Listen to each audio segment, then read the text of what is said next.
आप सभी का स्वागत है मेरे चैनल पर। आज की इस वीडियो में प्रदीप मिश्रा जी ने आपको बताया है कि 16 अगस्त 2024 शुक्रवार पुत्रदा एकादशी का अचूक उपाय। आओ जानते हैं कौन सा उपाय है।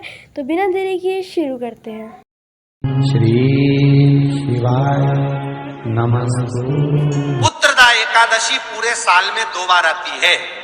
एक श्रावण के महीने में आती है, दूसरी पोषाधिक्रम में आती है। जिस नारी को संतान नहीं हो रही हो, बहुत प्रयास कर लिया हो, पुत्रदा एकादशी पूरे साल में 2 बार आती है। एक श्रावण के महीने में आती है, दूसरी पोषाधिक्रम में आती है। पुत्रदा एकादशी होती है, ये संतान की वृद्धि करने वाली होती है। शंकर जी के मंदिर में जाकर, भगवान शिव के मंदिर में पूजन करके घी का 1 कटोरी में घी और 1 कटोरी में खीर शंकर के सामने रख देते हैं। भगवान शंकर के मंदिर पर चौखट पर घी का दिया लगा देते हैं। शंकर जी की चढ़ी हुई 1 बेलपत्र साथ में रखें और 1 बेलपत्र को उठाकर शंकर जी के मंदिर की चौखट पे ही बैठकर चबा चबा कर खा लेते हैं। जो 1 बेलपत्र लेकर आए हैं वो अपने पति को खिला देते हैं।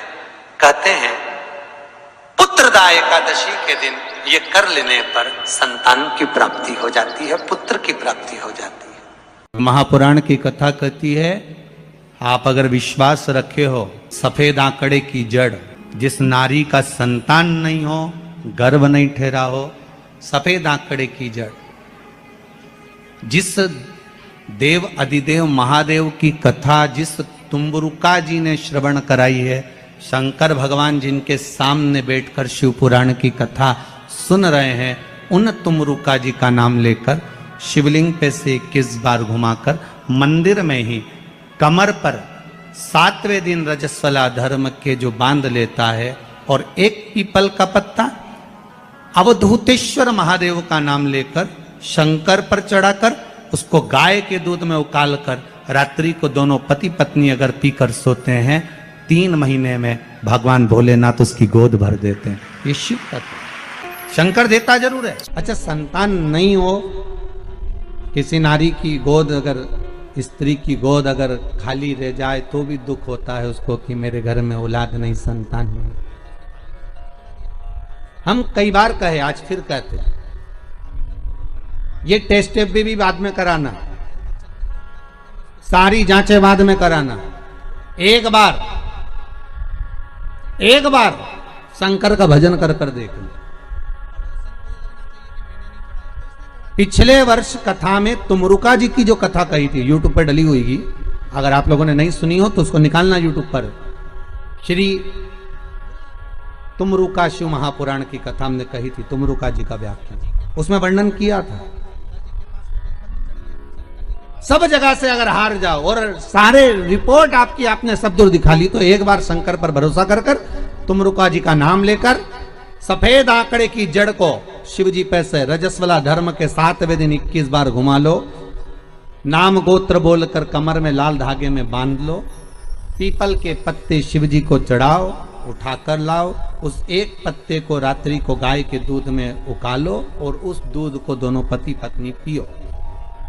साथ रहिए, समय आएगा, बाबा चाहेगा तो 3 या 4 महीने में गर्भ ठहर ही जाएगा।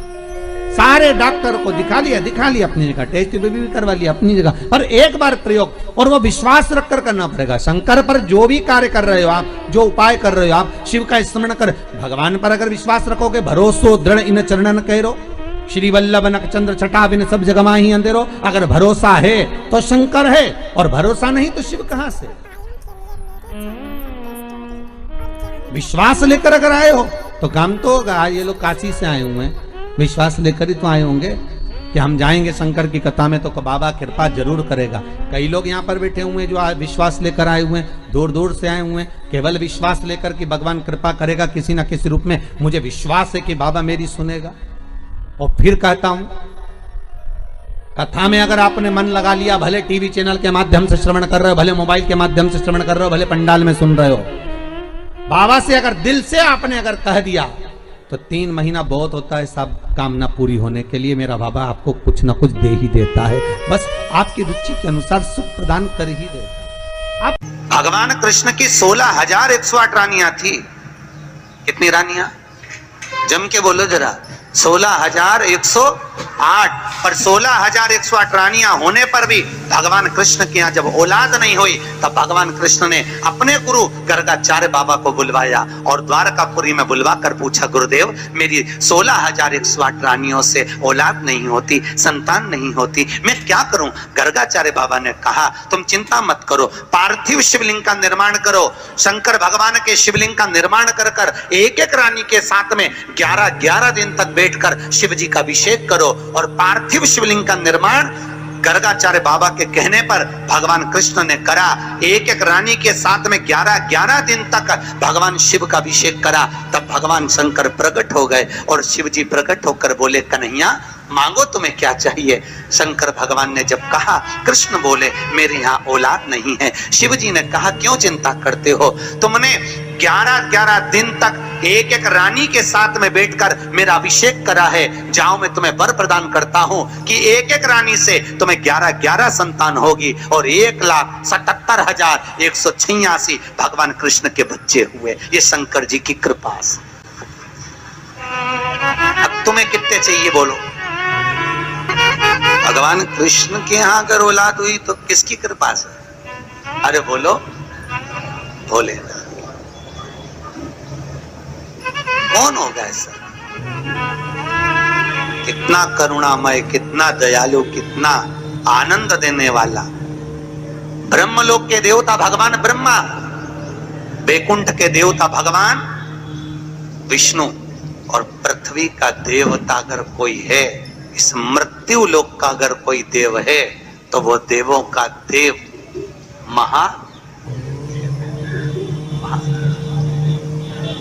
पृथ्वी का देव है, मृत्यु लोक का देव है महादेव।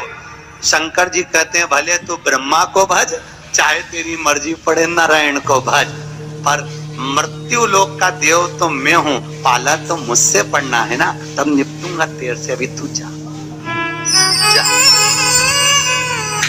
फिर पाला कब पड़ता है? जब थोड़ी सी भी दिक्कत आ जाए, परेशानी आ जाए, एक्सीडेंट हो जाए, ब्लड प्रेशर ऊंचा नीचा हो जाए, शुगर बढ़ जाए, अटैक आ जाए, तब सीधे पंडित जी को फोन लगा के बोले महामृत्युंजय का पाठ करा दो।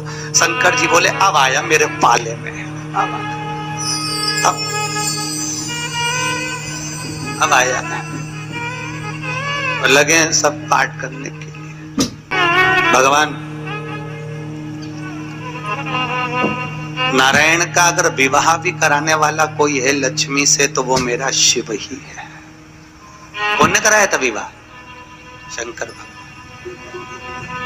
क्या नाम है माता लक्ष्मी की, माता जी का? अरे यहीं तो कोई ऊपर बोल रहा था, गुरुजी हमारे गुलबर्गा में तो खूब कथा होती है, आपको मालूम है गुरुजी? खूब कथा हुए हमारे यहाँ, खूब कथा चले। तो हमने कहा अच्छी बात है, बताओ जल्दी से माता लक्ष्मी जी की माँ का नाम क्या? बोलो तो। हर हर महादेव। माता लक्ष्मी की माँ का नाम था ख्याति देवी। क्या नाम था? ख्याति देवी। कितनी लक्ष्मी हुई? अष्टलक्ष्मी। उसमें से नारायण को कितनी लक्ष्मी भी आई? 2 लक्ष्मी। एक माता ख्याति की पुत्री श्री लक्ष्मी और दूसरी समुद्र देवता की बेटी लक्ष्मी महालक्ष्मी। ये 2 लक्ष्मियां भगवान नारायण को भी आई। कौन कौन सी लक्ष्मी भी आई? जम के बोलो। एक श्री लक्ष्मी, कौन है ये? माता ख्याति की बेटी। और दूसरे नंबर पर महालक्ष्मी, कौन है ये? समुद्र देवता की बेटी। अब जिस नारायण भगवान के साथ में मंदिर में लक्ष्मी जी की पूजन करते हो, वो लक्ष्मी इन दोनों में से कौन सी? बोलो जल्दी से। महालक्ष्मी तो मात्र 7 दिन तक भगवान नारायण के साथ रुकी थी, और 7 दिन रुकने के बाद में जब श्री लक्ष्मी ने भगवान शिव से जाकर निवेदन करा, भोलेनाथ मेरे प्रभु नारायण का विवाह समुद्र देवता की बेटी महालक्ष्मी के साथ भी हुआ है, आप करुणा करिए। तब भगवान भोलेनाथ ने पार्वती जी का एक मंगल सुमंगल आनंदमय तीज का व्रत बताया। तीज का व्रत जब श्री लक्ष्मी ने करा, वो व्रत आज भी माताएं करती हैं, निमाणी की पूजन करती हैं। आज भी सत्तू बनाती है, और 3 तरह का सत्तू बनता है, आटा का, बेसन का और चावल का, तीनों का अलग अलग प्रमाण है। कल आपको कथा में बताएंगे कि आटे के सत्तू का क्या प्रमाण है, और आपको मालूम हो तो आप हमें बता देना, उसमें कोई दिक्कत वाली बात नहीं हो। तो कथा तो ऐसी चलेगी, आधी हम बाँचे आधी तुम बाज देना। आटे का सत्तू, चने की दाल का सत्तू और चावल का सत्तू, ये तीनों क्यों बनते हैं? और सत्तू भी बनाओ तो चक्की ऐसा बना लो, पर पिंडा बनाना क्यों जरूरी होता है? वो पिंडे का क्या महत्व है? और श्री लक्ष्मी और महालक्ष्मी की कथा में वर्णन है दोनों। वो कथा कल आएगी, उसको अपन कल लेंगे। पर आज जो कथा चल रही है कि श्री लक्ष्मी को माता पार्वती जी का विवाह, सुंदर व्रत बताया, और उस व्रत को माता पार्वती ने करा। और उस व्रत को माता श्री लक्ष्मी ने जब करा, पार्वती के व्रत का हो, तब माता श्री लक्ष्मी और महालक्ष्मी दोनों एक हुई और एक होकर नारायण के साथ में जाकर विराजमान हुई। आज भी जो माता लक्ष्मी का एक हाथ नीचे है और कमल का पुष्प पकड़ी है, वो लक्ष्मी जी का महालक्ष्मी दर्शन है। और माता अगर हाथ देर से इशारा कर कर आशीर्वाद दे रही है, वो श्री लक्ष्मी का भाग है। माता दो भाग,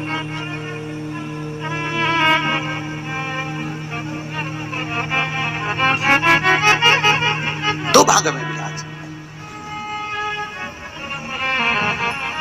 आज बाबा भोलेनाथ की कथा कह रही, करुणा सागर भगवान शिव जो आनंद की राशि हैं, मृत्यु लोक का जो देव है महादेव, पृथ्वी पर रहने वाले जीवों को कष्ट ना हो, उनको सुख ही देने वाले, सदा प्रसन्नता प्रदान करने वाले। बद्रीनाथ किसका था? जिस बद्रीनाथ में नारायण बैठे हुए हैं, आप लोग बोलते हो ना बद्री विशाल भगवान की, अच्छे से बोलो, बद्री विशाल भगवान की। कौन बैठा है बद्री विशाल में? अरे बोल दो। तुम तो बोलने में भी घबराने लगे कि महाराज ना जाने क्या बोल देगा, पट्टा ही ठिकाने। कौन बैठे वहां पर? नारायण बैठे कि नहीं बैठे? तो वो बद्री विशाल किसका था? जिस बद्री विशाल के मंदिर में बद्री विशाल बैठे हैं, भगवान नारायण विराजमान हैं, वो बद्रीनाथ की भूमि किसकी थी? भगवान शिव और पार्वती का निज घर था। शिव और पार्वती वहां निवास करते थे, शंकर और पार्वती वहां रहते थे। एक बार भगवान नारायण के साथ में लक्ष्मी मैया भ्रमण के लिए निकली बद्री का आश्रम, अलकनंदा नदी के तट पर। और माता लक्ष्मी ने जैसे ही बद्रिकाश्रम को देखा, इतना सुंदर आश्रम, नारायण ने शिव जी को नमन करा, शंकर ने नारायण को नमन करा, दोनों एक दूसरे को नमन करे। और इतने में नारायण लक्ष्मी को लेकर वापिस जाने लगे, तो लक्ष्मी जी ने नारायण को रोक लिया और कहा, प्रभु रुकिए, मेरे वचन को सुनो, ये बद्रिकाश्रम मुझे बहुत अच्छा लग रहा है, नाथ कुछ भी करो पर ये बद्रिकाश्रम मेरा होना चाहिए। भगवान नारायण ने कहा, लक्ष्मी ये कभी नहीं हो सकता, क्योंकि यह शिव का वासा, ये शंकर की जगह है, ये भोलेनाथ जी की जगह है। और अगर ये शंकर जी का निज निवास है, शंकर जी का स्थान है, तो तुम्हारा कैसे हो सकता है? लक्ष्मी जी बोली, प्रभु चाहे कुछ भी हो जाए पर ये बद्रिकाश्रम मेरा होना चाहिए। लक्ष्मी जी जिद बैठ गई। होता है अब पत्नी अगर जिद बैठ जाए तो तुम्हें तो मालूम है, आधी रात के मेडिकल खुलवा के बाम की शीशी लेके आए, तो वो तो बद्रिकाश्रम।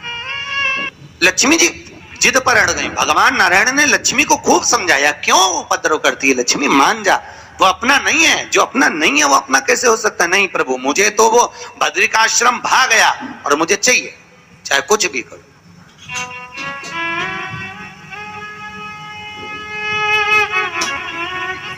और देखो, अगर भाग्य में है, किस्मत में है, तो जरूर मिलता, जरूर। मैं आशा करती हूँ कि आपको मेरी वीडियो अच्छी लगी होगी, तो इस वीडियो को प्लीज़ लाइक कर देना, चैनल पर नए हो तो सब्सक्राइब कर देना, सब्सक्राइब के पास वाले बेल आइकन को प्लीज़ क्लिक कर देना, ताकि मेरी न्यू वीडियो की नोटिफिकेशन सबसे पहले आप तक पहुँच पाए। और कमेंट बॉक्स में ज़रूर बताना आपको मेरी वीडियो कैसी लगी। Thank you everyone for watching. Thank you.